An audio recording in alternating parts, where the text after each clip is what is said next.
भी साधना बिना रोग मुक्ति के, बगैर शोक मुक्ति के नहीं हो सकती है, ये तो तय है।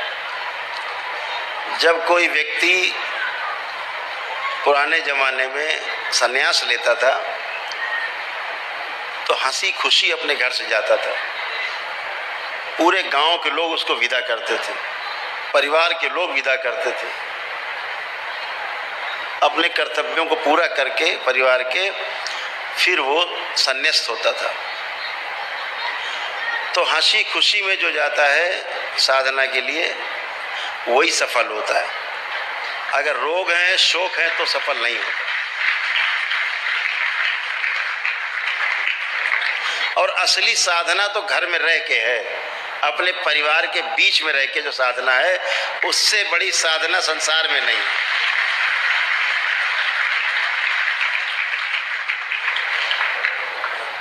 जो बगिया आपकी फूलों की महक रही है परिवार के रूप में,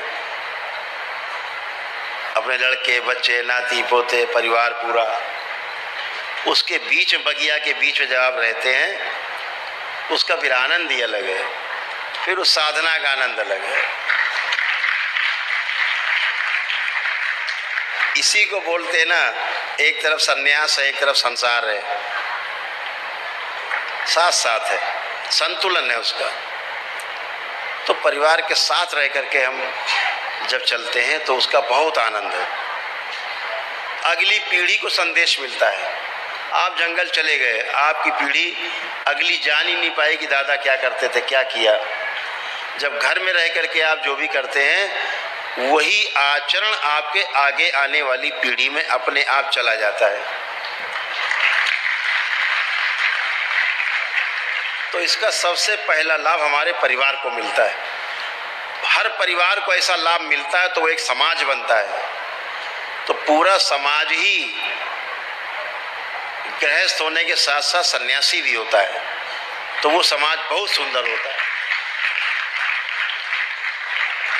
इस बात की हमेशा ध्यान रखना है कि हमारा परिवार सबसे बड़ी हमारी निधि है।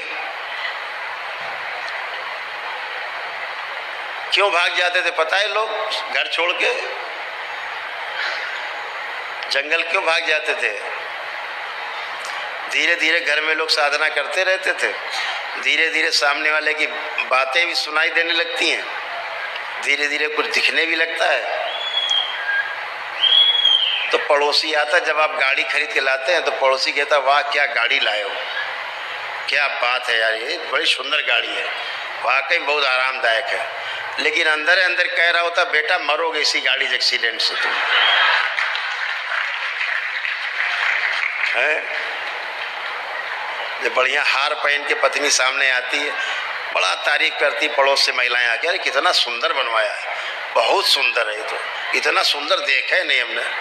और अंदर चल रहा होता है तुम्हारा गला कटेगा किसी दिन अगर बाहर निकली फाइल की। तो सन्यासी से सुनता रहता तो देखता यार ऊपर तो कुछ और बातें कर रहा है, अंदर इसके कुछ और चल रहा है। तो घरे छोड़ के भाग जाते थे, लगता था कैसा संसार है ये, अंदर कुछ बाहर कुछ। इसलिए लोग भाग जाते थे ज़्यादातर जंगल दुखी होके। लेकिन ऐसे दुखी होकर भागने वाले कभी सन्यासी नहीं हो पाए पूरे, कभी समझ नहीं पाए कुछ, कभी पूर्ण नहीं हो पाए।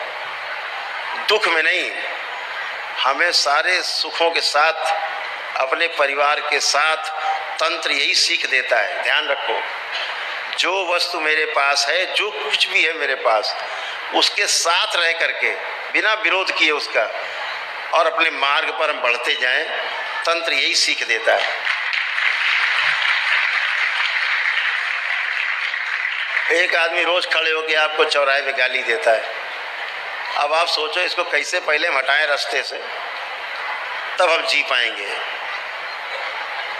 तंत्र ये नहीं कहता है, तंत्र कहता है कि ये देखो कि उसमें क्या समस्या है, उस समस्या के मूल कारण में जाओ, कारण को नष्ट करो। इसकी तुम्हारे प्रति जो जानकारी है कमज़ोर है, इसको पूरी जानकारी कराई जाए, बताया जाए, समझाया जाए। ना समझे तो जैसा है वैसा स्वीकार किया जाए कि इसकी फितरत है, इसका काम ही गाली बक के इसको आनंद मिलता, तो उसको आनंद लेने दो। तुम अपने आनंद में रहो, उसको अपने आनंद में रहने दो, दोनों लोग आनंद में रहो। एक गाली दे के आनंद ले रहा है, तुम सुनो ही नहीं, सुन ही नहीं रहे तुम्हारी गाली, हम तो हम भी आनंद में।